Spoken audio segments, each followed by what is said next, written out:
welcome back to the Keep It Simple podcast. If you're listening to this, you have called us for episode 25.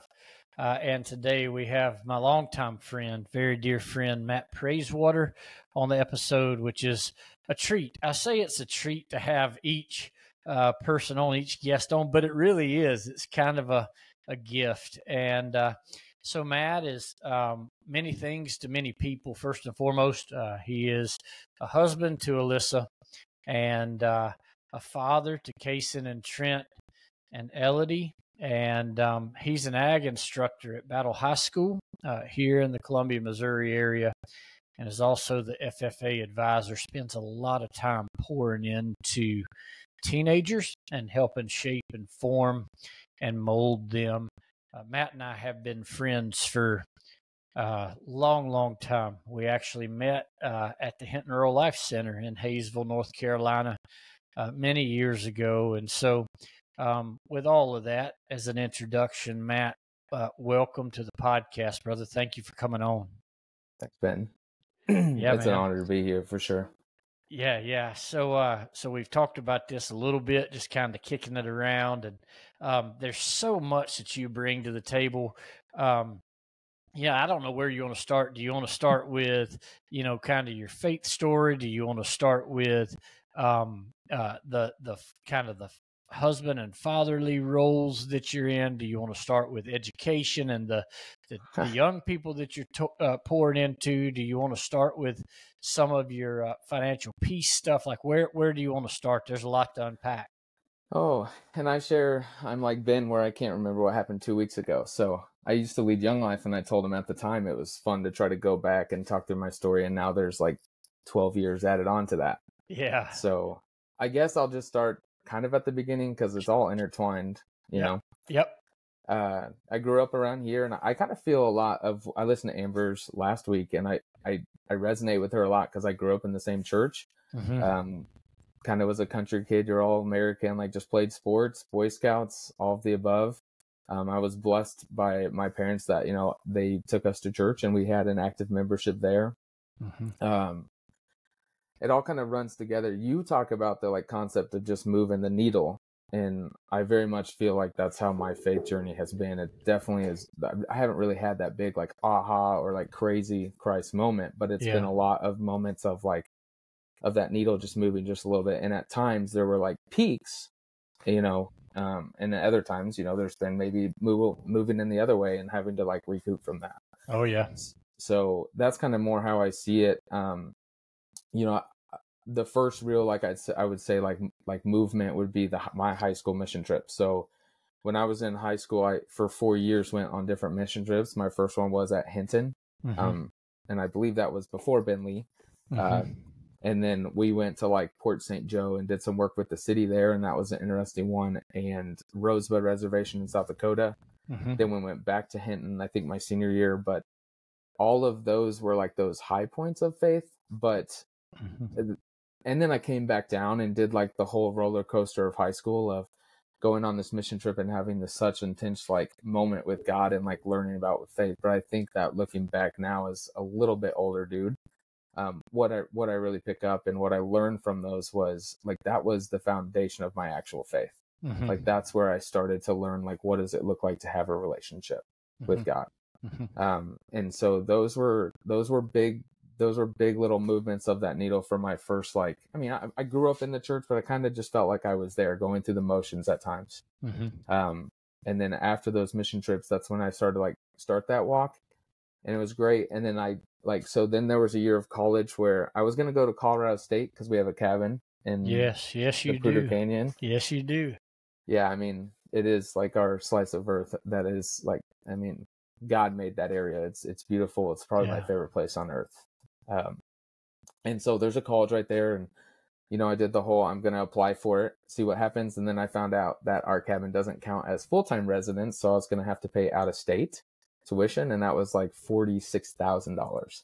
Yeah. Oh, and wow. So, yeah, no, I was at Praiswater. I was kind of just nope. And my mom and dad kind of gave me advice, and I was I'm not going to do that because I can't afford that, and I don't want to go into that much debt, which luckily will transfer later into FPU. Yeah. I'm glad I didn't. Yeah. there's a program in Missouri called the A+, which if you do it in high school and meet the criteria, they pay for 2 free years of a junior college. Nice. Right. And so luckily I had just done that and met the criteria during high school as a backup. And so I ended up going to MACC, which is a local community college. That first year I kind of just was like finding my way, just I was getting involved with Veritas, some campus ministries, but still kind of just in the middle. That is where I think I met you, is where that falls in as far as like the mission. I think you had met the group the year before at Hinton. And then I had started being a student leader for our youth group at the time here at Midway Locust Grove with Tim Rost. And that was amazing. And that was another like movement of that needle a little bit, because going from just someone that is walking through their faith and then starting to try to lead high school, like you jump in the fire pretty quick. Yeah, and it holds your feet to that fire, because it's like the accountability piece is on a different level. It's like, if I'm going to stand in front of these folks and teach this or talk this or say this, I darn sure better be trying to implement it. You know what I mean? Yeah. I mean, that when you end up in those leadership roles, man, it is an accountability check. It's a feet to the fire kind of thing. Yeah. So one thing before we go further in your story. So what I'm hearing is, so many people think, and these are both people that are maybe in an active relationship with God through Christ, but also people who may not be. At some point may have been and currently are not, or may never have been. Yeah. I think in the Western church, oftentimes people mistake the development of a faith life as linear, when in reality, it's kind of it's more of a zigzag. I mean, if you drew the chart or the graph this way, it may be like this. If you drew it, I mean, it's not just straight. And that's what I love about this idea of moving the needle. It's like, you don't have to go from here to there all in one fell swoop, just that budge. But I love the way that you put it was, like you go on these, whether it's in town or out of town, you go on these opportunities to serve others and love others and get outside of yourself. But then you come back and the reality of life, the normalcy of life sets in. And I don't know of any person who is pursuing Christ that hasn't experienced that. If they've been in the trenches very long. So I really, really appreciate you bringing that up. You're the first person I think maybe that's brought that up. The other thing, timeline-wise, so I believe I met the Midway Locust Grove group in 2011. Where would that have been then in so you're saying like your freshman year of college maybe, or the next year?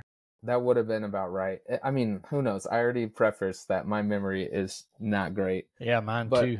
I want to say that you had met the group at Hinton with Tim. And that was kind of the transition year from when I was done in high school as far as going on mission trips. Okay. And then becoming a student leader like a year and a half later. Okay.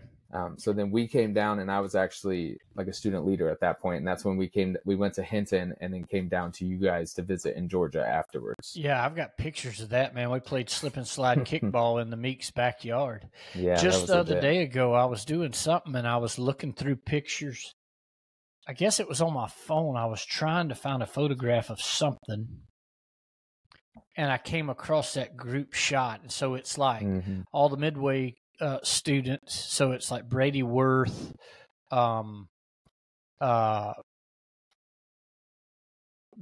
Rost is in there. Kyle is in. I mean, they're not Kyle Brown, but other Kyle. I don't remember his name. Austin was there, and Danny and Sarah. Danny and Sarah both in there. Anyway, but you were in there, and it's just pretty cool to zoom in and kind of run my eyes across that picture, and also pretty trippy now to be where we are and doing what we're doing, and just the connections there.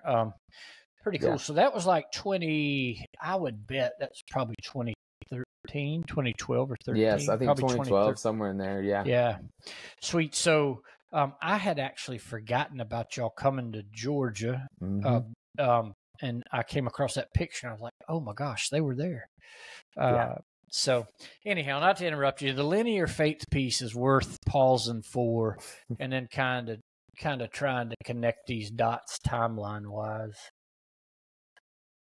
Yeah, I'll never forget that, honestly. I mean, that group came back, and I had heard so much about Ben Lee and the Warner Robins group that I was excited. And you've talked about it with others on this podcast and just in life, that when I met you in the group, it just was one of those things where, like, yeah, these are our people. Like, it was immediate, and I'll never forget it. I'll never forget putting my hands on the wall when I was down there, like, just that whole trip.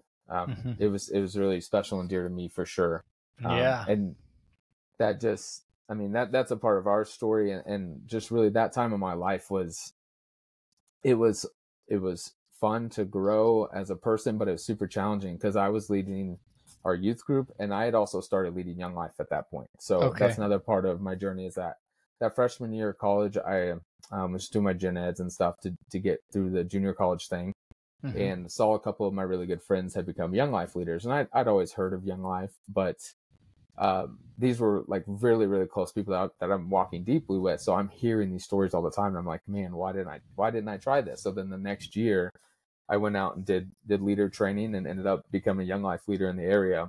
Nice. And that was another one of those movements, because I mean, I led Young Life now. Look, it was like 8 years at a school. Yeah. Wow. And yeah, it was a long time, and it was a lot of growth, because it's the same concept of what we just talked about, of like, not only am I living and trying to like lead high school students at now a local school, but like our team was anywhere from 6 to 12 people at a time. Like, I'm living deeply with these people. Like, we're driving an hour every other day to go to a high school to reach kids.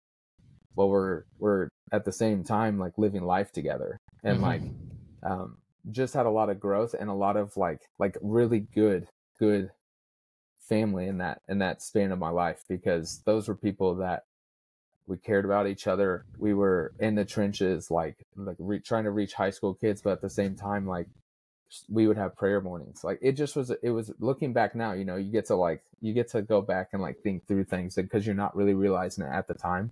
Yeah.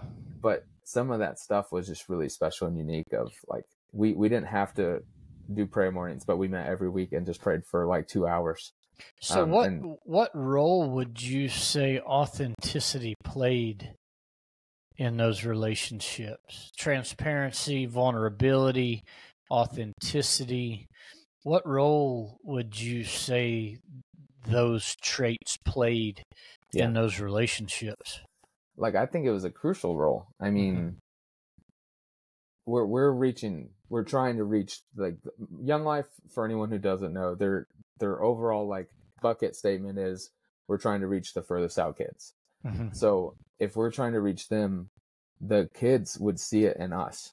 Like, and I was on like what I consider probably 3 or 4 different teams, and like when the kids could see that like the 6 of us were just living life, struggles and all, Bible study, just hanging out on Wednesday nights, whatever it was, that's when we had the most growth with students, because they realized, okay, this is not just like some prim and proper person. This is someone has their own struggles and is working through life, and has like things that they're having to work through, or things that happened in their past that they're willing to talk to us about. And then that's what helped us relate with students, is us being genuine, authentic with each other, and just living life, and like knowing that it's okay to not be perfect, because we knew that we had each other to fall back on in those times when we needed to like chat about something or talk through things.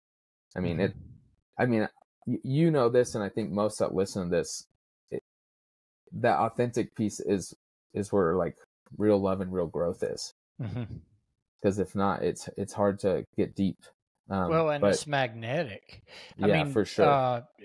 People within and without, insiders and outsiders. Yeah. They know, like there is a sixth sense in us that knows when somebody's real. I will say that at times that scares the bejesus out of people. You know what I And mean? Because they're yeah, like, yeah. when you walk into a relationship or into an environment, like I think of this one friend of mine at home,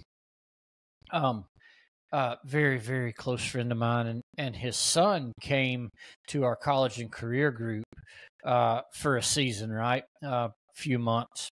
And then he just disappeared. He quit coming. Hmm. And so I waited a few weeks, didn't pressure him or pounce, just kind of gave him some space. And then I reached out one day, and we're close. I've known him since he was just a little old kid, he just happened to be in college now. And so I reached out to him, and I can't remember if we got lunch. I do remember we were together in person. And I was like, hey, dude, what's going on? We hadn't seen you at the space between. What's happening with you? And he said, honestly? I said, yeah. And I was braced for you've done student ministry long enough or been around. I mean, there's all kinds of stuff that comes out, right? Yeah. In vulnerability and trust. But I was not prepared for what he said. He said, honestly, I've never been in a Christian environment where I had people read my mail that figured me out. Yeah. And he's like, I could not come in there and fake it and get by. Yeah. And I didn't know what to do with that. And so I just quit coming. And I said, did somebody say something or do something or put you on the spot? He was like, no, not at all. Yeah. It was just the authenticity and the vulnerability and the transparency and just that realness. Mm-hmm. And he was like, it just spun me out. I've always been able to manipulate to the degree where I let people see what I want them to see, and I hold back what I don't want them to see. And I know when to stand up, and I know when to sit down, and I know when to raise my hands, and I know all these things.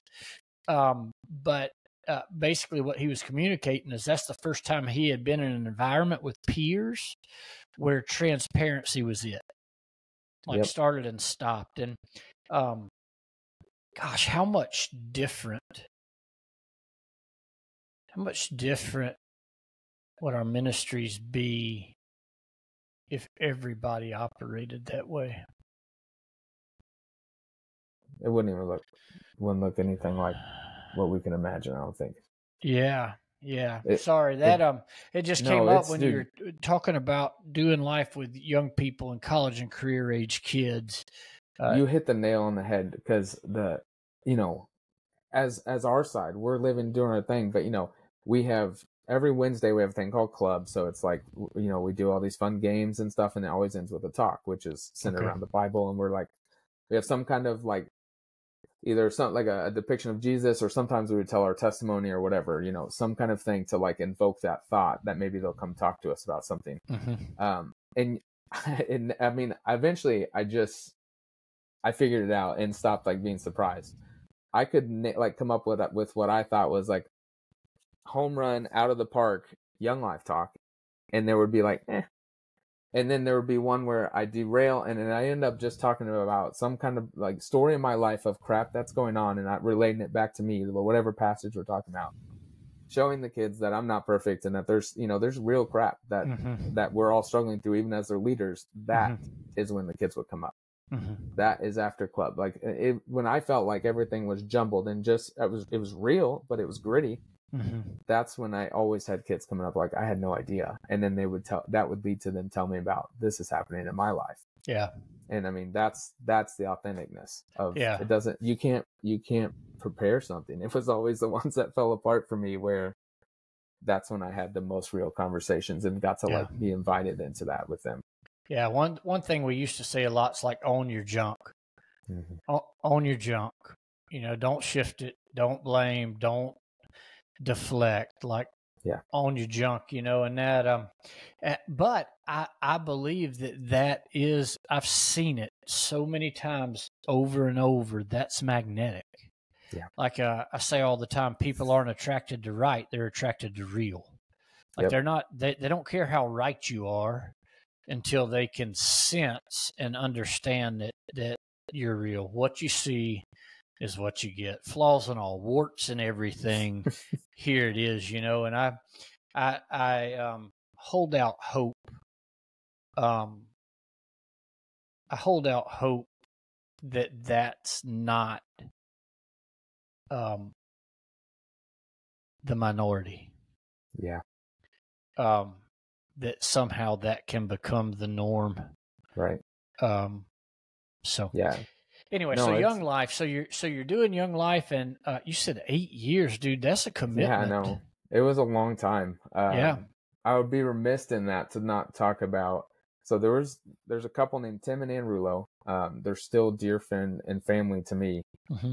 They basically started Young Life in South Callaway before I got there. Okay. They had led in college at another local school, and then when he took a head coaching job and teaching job there, they started taking kids to Young Life about 40 minutes away to a neighboring town where they had it, and it got to the point where they were taking like 50 kids to that club. And so they were like, why don't we just start one at this school where you're at? Nice. And yeah. So that's how this all happened. They're an amazing couple. I mean, he is an amazing man of God and someone that's been a mentor of mine for a really long time. Mm-hmm. Well, he wormed his way in, and he convinced me after about a year of leading, or maybe a year and a half memory, but to start coaching football. And so I coached football for my last 4 of those years. Okay. Kind of in the middle, because I led Young Life after coaching as well, because I was in grad school at the time. Mm-hmm. But I mean, you want to talk about something rare? Tim, like that staff challenged me in a lot of ways, because it was all Christian men. Mm-hmm. So like very atypical from like a typical coaching staff in high school. Yeah. There was no like berating or anything of kids. It was all positive. We had a leadership program that was like, we talked about like masculinity and like traits that were pulled from the Bible that maybe the kids didn't put that together.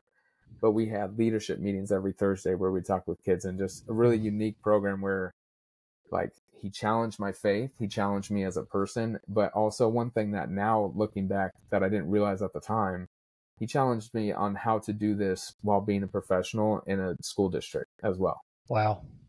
And I never picked up on that because I was just in college. So I was soaking in the other bits of just how they live their life. And your buzzword of people are attracted to real. I mean, that is Tim Rulo in my mind. The essence of him is that he's just real. Mm-hmm. He's real with his kids, his students. They can come to his house, be a part of his family with his kids. Like, he is not afraid to just show them his life and what it looks like, and not like have like him as a coach and then him as a dad. Mm-hmm. It's all one. And that's where I learned a lot. Like I said, he's a big mentor for me, and I know he has impacted hundreds of people. He's an amazing man. Wow. Amen, man. And which is actually discipleship. Yeah, for sure. Come with me, get away with me, watch how I do it, learn the unforced rhythms of grace. I'll never lay anything ill-fitting or heavy on you. That kind of come with me, walk with me, work with me, watch the way that I do it. That's discipleship. I mean, cool. So, so in there's an equipping. I mean, the Lord knew where you were going to end up and what you were going to end up doing in that. So what I'm seeing kind of throughout is an equipping.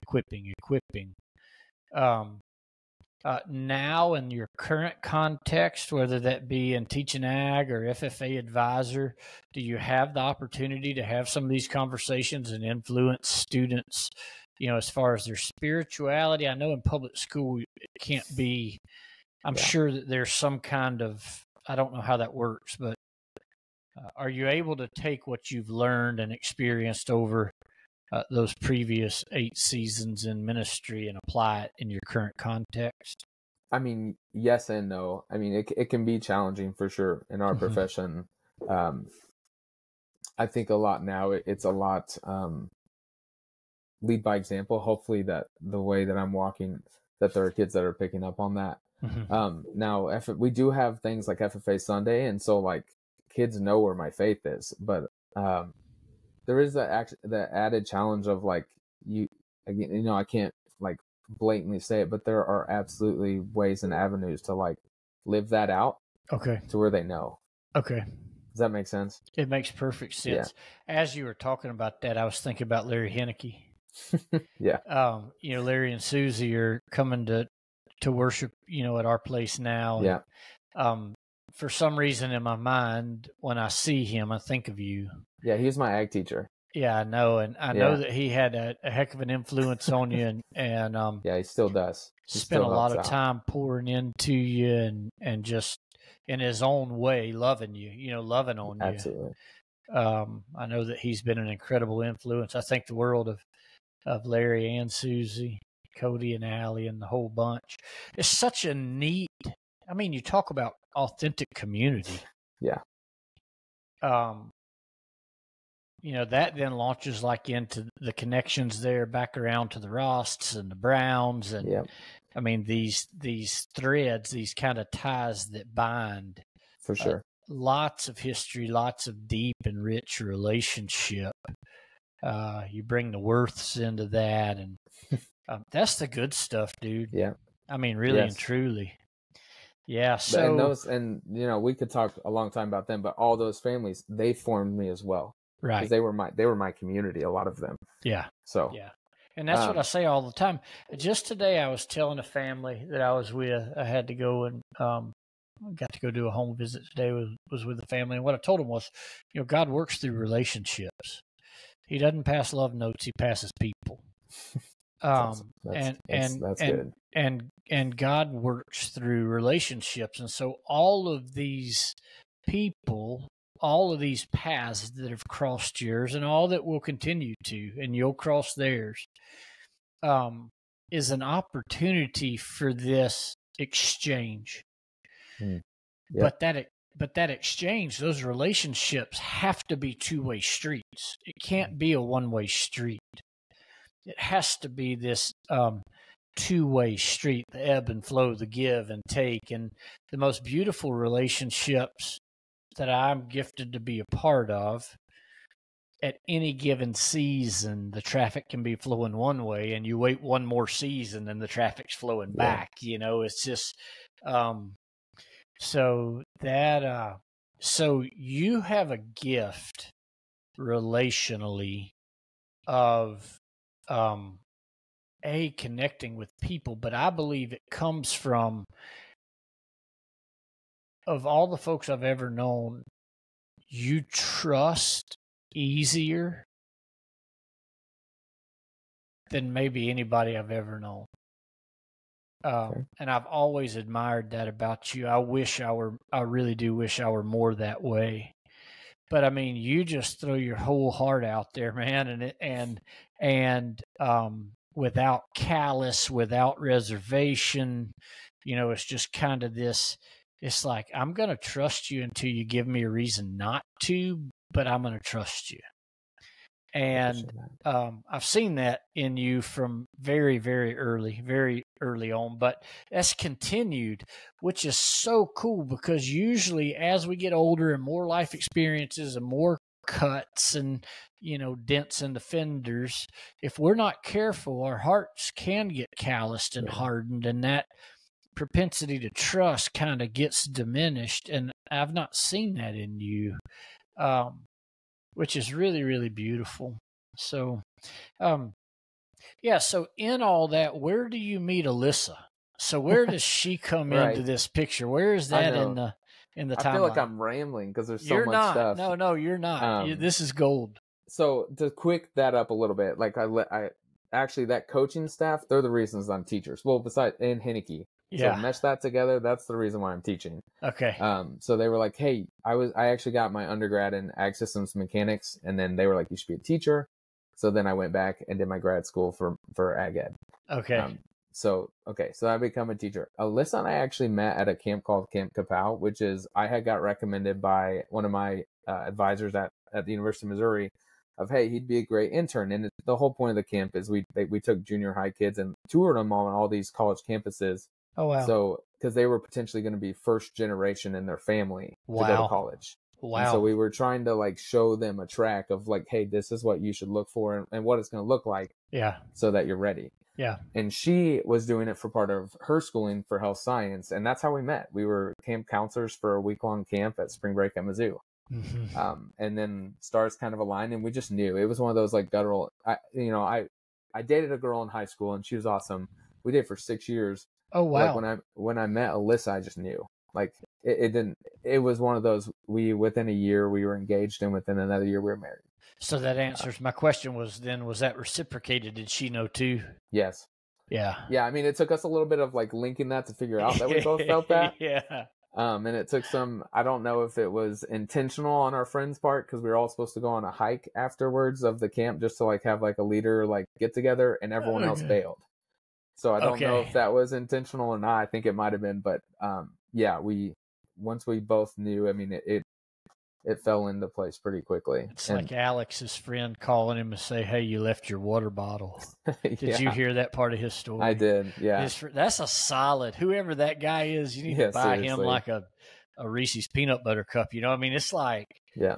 Hey, you left your water bottle. That dude said, Alex said, I knew I didn't leave my water bottle. I knew exactly what he was saying. Yeah, I need to go back and ask those counselors, because were y'all like scheming? All five else just said, no, we can't anymore the day before. Yeah, I bet they were scheming, man. Yeah, so we met during that, and then so I got my master's in ag ed so I could teach him. I took a job in Mexico, and it was Missouri, rough. I mean, Mexico, Missouri. Yeah, I got a story about that. So we moved to Mexico, and then we were there for a year. We moved to Carrollton. And there was a guy coming to put in our satellite dish, and we just moved into town. And he, just to install tech, and he turns to Alyssa and goes, "Where are you guys coming from?" She's like, "Well, we lived in Colombia, and then we lived in Mexico. Now we're here." And he looked her dead in the face and said, "Welcome to the United States." Yeah, but if you're not from here, man, look, we moved in here, and I had one tell me, we had a visitor one time, and I'm like, "Awesome, where do you all live?" And somebody said California, and I'm like, cool. How long have you been in Middle Missouri? And they're no California, Missouri. And then the same thing happened with Mexico. Somebody was doing something. Said, I got to run to Mexico, but I'll be back. Blah blah blah blah blah blah blah. And I'm like, what in the world? So you were in Mexico, Missouri, right? Okay. Yep, Mexico, Missouri, and then Carrollton. But just to talk a little bit about Mexico, because it was a point of note in our story of my work was toxic. Just worked with someone that it didn't go well. It wasn't, I remember. Right. It was rough. And so that took a toll on Alyssa and I. I mean, there were nights where I had to kind of compose myself before I went home because I didn't want to bring that in. But even with that, it took a toll on us in our relationship. And so, there were nights that were a little rough that we had to work through, and it all stemmed from just not being in the right place at work, like as far as like the right spot. And so I applied and went to Carrollton, and it was amazing. Carrollton's a really small town out towards Kansas City. Okay. Really enjoyed it and enjoyed the community. We got to know people.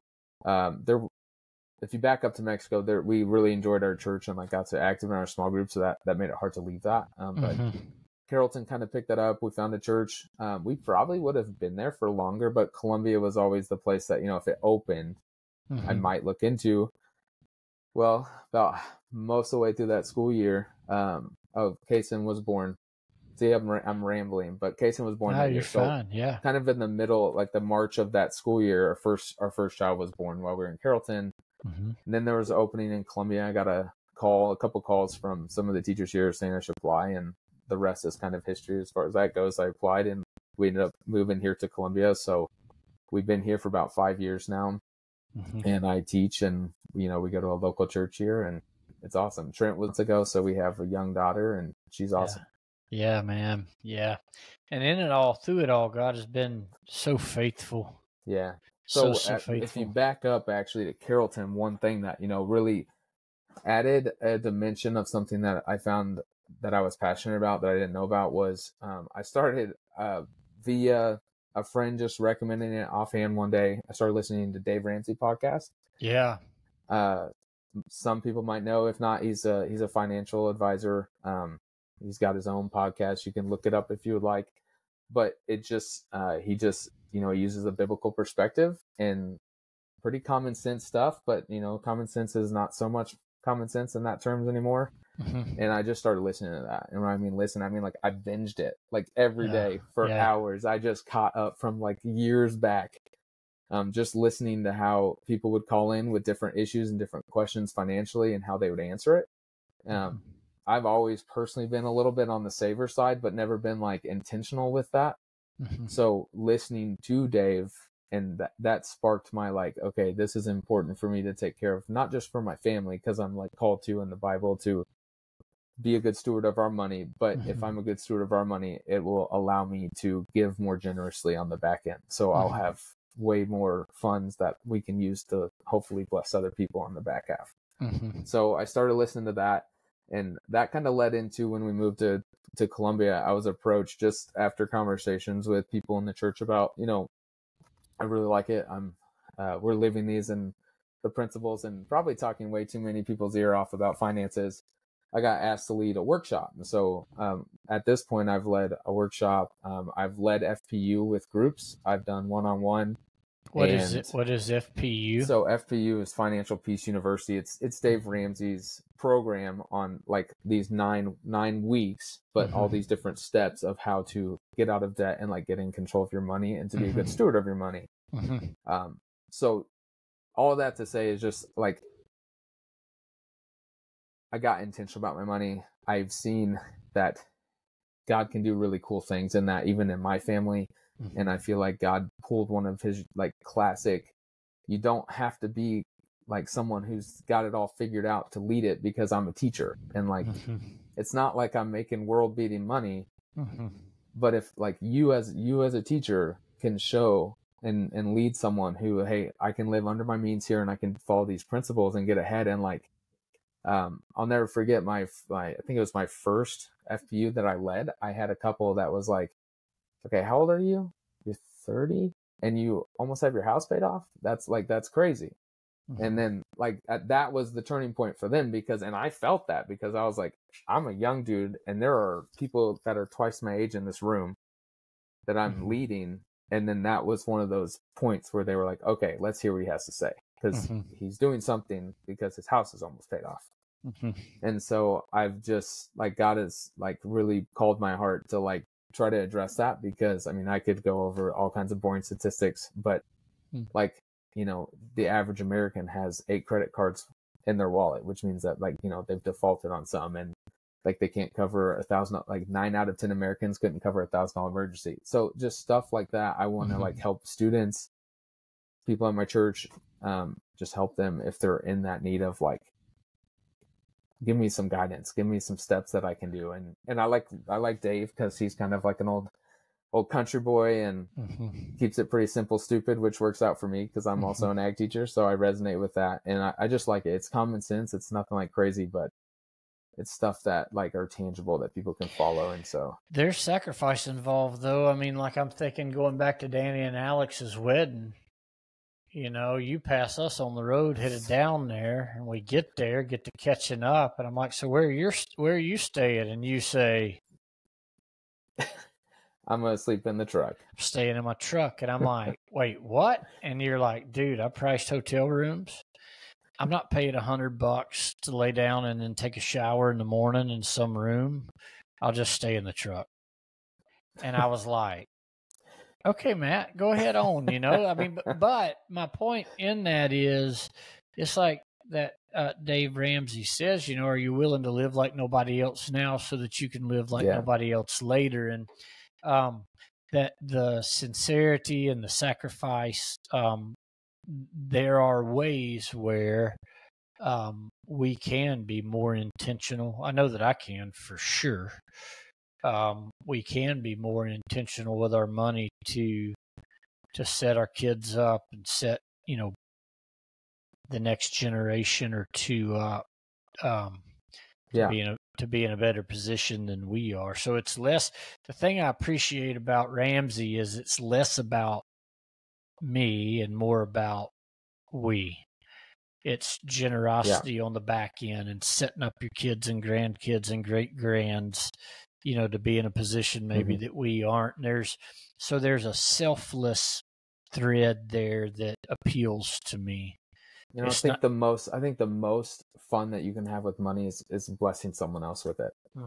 When you have the means to help someone buy a car or there's thousands of things you could do, but something where you can, like, I personally, that's where I find the most joy. Like, I like travel and I've traveled a lot in my life, but that is what I look forward to the most. I mean, making sure my family is financially stable, but also being able to bless those, because that's a way that I can, and maybe that I can't do what someone else can as far as their ministry, but that's a way that I could. And so that's why I look forward to that personally on our side of our finances, of being able to do that. Oh yeah. Yeah. So when somebody comes across this, do you train people? Do you lead? Are you teaching classes? Does it have to be in person? Are you able to do that remotely? Like if somebody listens to this and they're like, I would like more information, Right. how do they connect with you? What do you offer? How do we get them hooked up? Well, all of the above. You can find me, Matt Praiswater, on Facebook. I tried to get rid of most social media, so that's the only one I got nowadays. Yeah. But just shoot me a message. No E. No E in Praiswater. If you put the E on praise, you're gonna miss him. No E. But it probably still get there, because how many Praisewaters are there? I don't know, but I can't tell you how many times Flo said no E, no E. But all of the above. I mean, I do lead. So I've led at our old church. I've talked with the pastors, and I think that they want me to lead the next session at our current one. They just got done with one not very long ago. But I've done one-on-one sessions. I'll do it over Zoom. I've done it in person. I would love if someone wants to reach out and chat with me about it. I'd love to talk to you about it, and I'd go through it one-on-one with you, because again, I think it's that important. So what's your email for people that may not be on Facebook? Praiswater without the E. No E. M62@gmail.com. So PRAISWATER M62 at Gmail. Awesome, man. Thanks for that. I hope that somebody will take you up on that. It's a gift. I went through the first couple sessions when you drove out to your school, and you led me through the first couple sessions, and then got just swamped down with work. We actually need to pick that back up. I need to get, that's one area. So I guess we can go into this. You're part of an accountability group with Connor and I. Yep. And I don't know if we're the spicy boys or what. Our little, it's bizarre to me, but we got a chili pepper for our little. Didn't you do that? No. Didn't you put that in there? I don't even know how to do that. Oh, so it must have been Connor. It was probably Connor, and he probably named us the spicy boys or something. He's prone to do things like that. But that's one area. So, I mean, there's all these metrics that we're working on and holding one another accountable with spiritual health and physical health and mental and emotional health. But the financial piece is one thread we haven't introduced there. Maybe at some point we could. I'd be down with that. Yeah. That would be awesome. Yeah.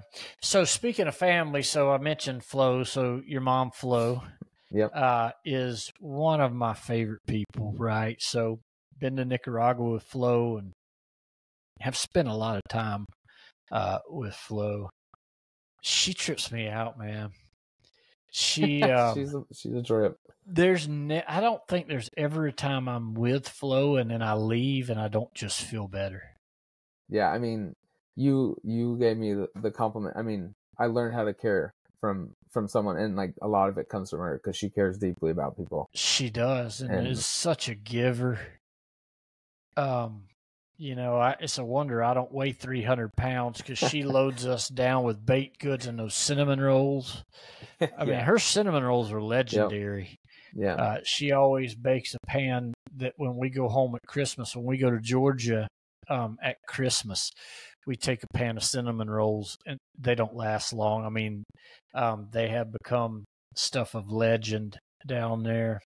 And, dude, look at me. I mean, I'm living proof of it's hard to resist all the treats. She can do it, can't she? Yeah. But such a, the thing that I think I like about her, I admire, she's got that little strand of zany. So she's a little zany, she's a little bit kind of, she's got that little thread in there. And I think we're drawn to or admire in others what we, the qualities that I admire in people are qualities that I wish I had. And that little bit of zaniness, that little bit of just kind of, it is what makes Flo uniquely Flo. For sure. you Yep. know. And it's what makes me smile. I can see her coming, you know, with that walk, and here she comes, and I just smile. I can't not smile. Yeah. And she's always giving me crap. She's always zinging me and giving me crap and messing with me about stuff, all in good fun. But so so my read on this is she has always been relatively spiritual, but just in the past few years, there's been a spiritual awakening in your dad. 100%. Let's talk through that a little bit. Like, so as a son, you know, to obviously your dad's your hero. He is a mountain of a man. I mean, not just physically, but that dude he is as solid as they come. I mean, truly. What has it been like to watch a guy that's that solid add the spiritual component and begin to come alive in Christ? What's that been like for you as a son? I mean, I don't know if I can say it without getting emotional, to be honest. Dad has been everything you just said. He can fix anything. Yeah. He has always been crazy supportive of anything we've ever wanted to do. Just been there. And I don't know how many times he's saved me or helped me, or that could be its own podcast of stuff that he's done. And I've watched him do selflessly for other people. Even nowadays, where he fixed something on a tractor or whatever it is that he's just having fun, but he doesn't want anything. He just is helping. And I'm sitting here like, Dad, something like that's a lot. And he's just doing it out of his heart. And so that's been him. And to see him, since you've got to church, find more of a faith than maybe in years past, I can't put it into words, honestly. It means the world to me. Come on, Ben, you're killing me, man. That's the good stuff, though, dude. I mean, how many guys get to see adult guys get to see their dad turn that corner and come alive in Christ? That's the good stuff. Yeah. When he asked us to come, when you baptized him, I'll never forget that moment. It was sacred. That was a sacred moment of grace. That was holy. Obviously all baptisms are, but, you know, with his nature, and he didn't want to be in a ceremony in front of the church. He wanted a private ceremony, which is beautiful. But just to have you all gathered around, that's one of those moments I hope that I'm always able to remember. I hope my mind stays intact, because that was a sacred moment of grace, man. Yeah, it was amazing. He's just a gentle giant. Like his hands dumbfound me. Shrek hands. He's got the biggest freaking hands. He can. When I was a kid, he could go like this and just scratch my back.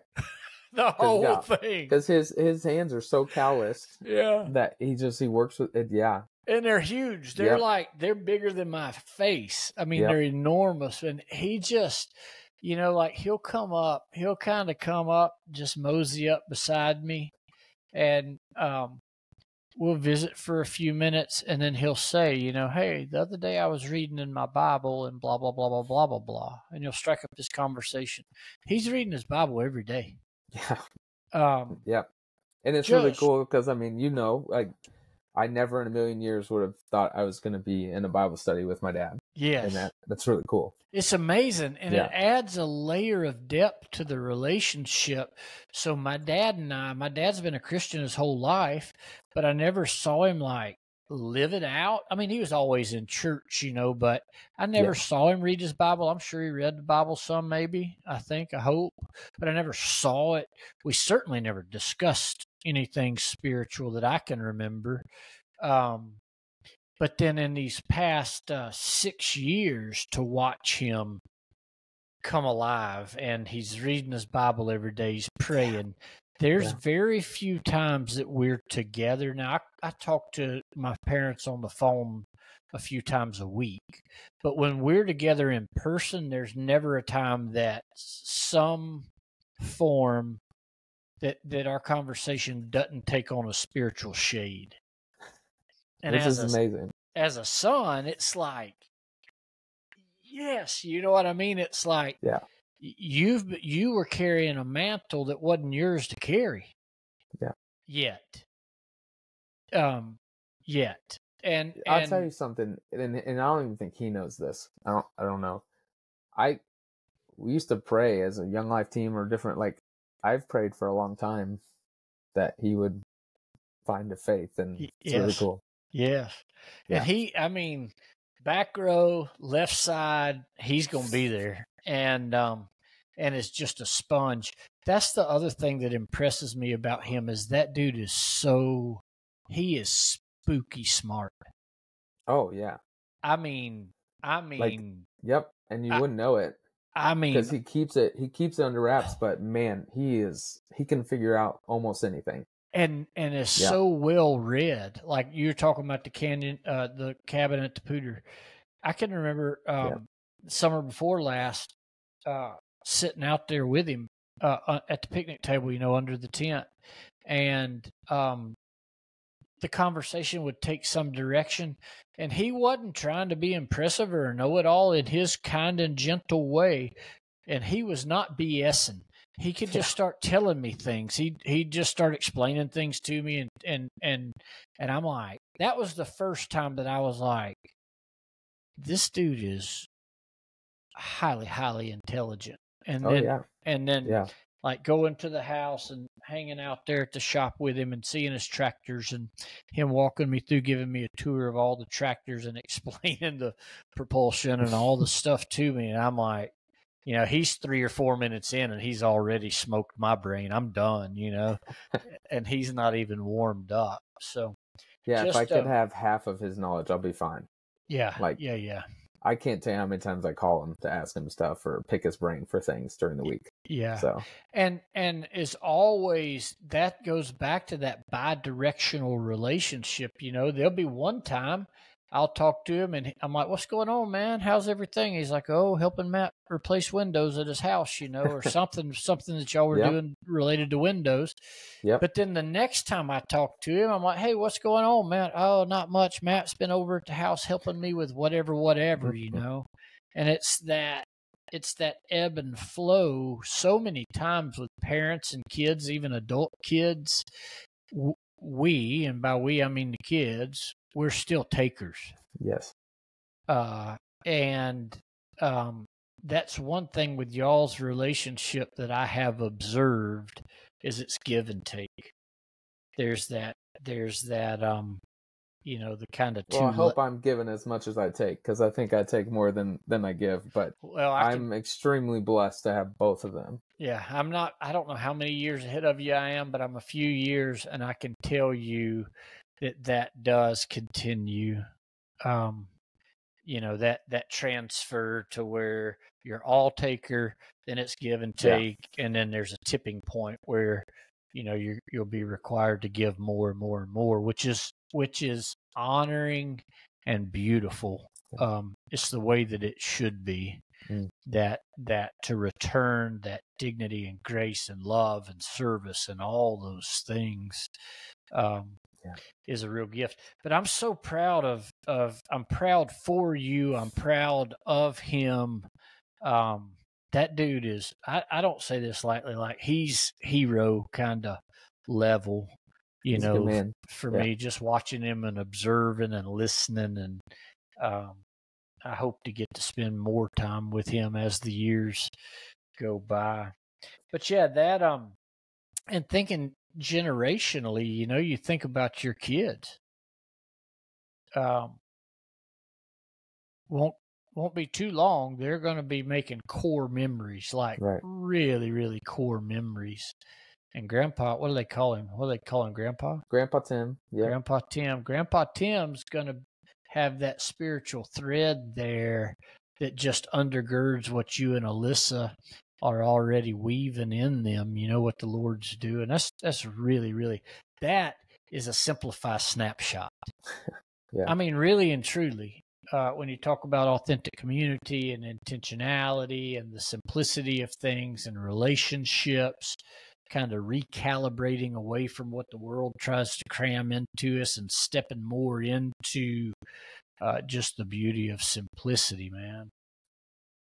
Yeah, it's been awesome. And Alyssa and I are both blessed. Well, we could have a whole nother podcast with my wife, but we're both blessed just to have really good grandparents in our kids' lives. Yeah.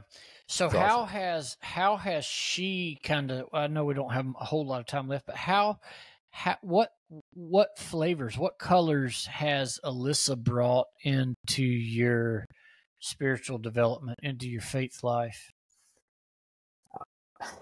We don't have enough time, but my wife is. I don't deserve my wife. My wife is amazing. We complement each other well, but she also challenges me in areas that I need to be challenged. Okay. So she is steady for the kids. She's went from having a daycare to now she works for her brother's company doing some marketing. Like it's all completely online, so she can do it here from the house. Okay. And now she gets to be home with the kids, but she is steady as can be.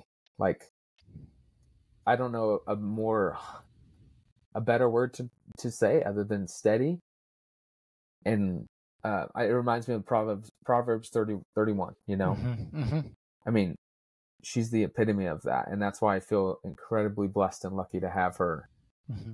Even whenever I'm being stubborn or doing my, whatever I'm doing, my wife is staying the course and making sure. And she also is not afraid, which is what I need. She's not afraid to call me out on certain things because, that's not something that I'm great at. She's really good at that. And she's really good at being like, hey, this is best for us and the kids, and like keeping the ship in the right way. Does that make sense? I mean, oh yeah, makes perfect sense to me, man.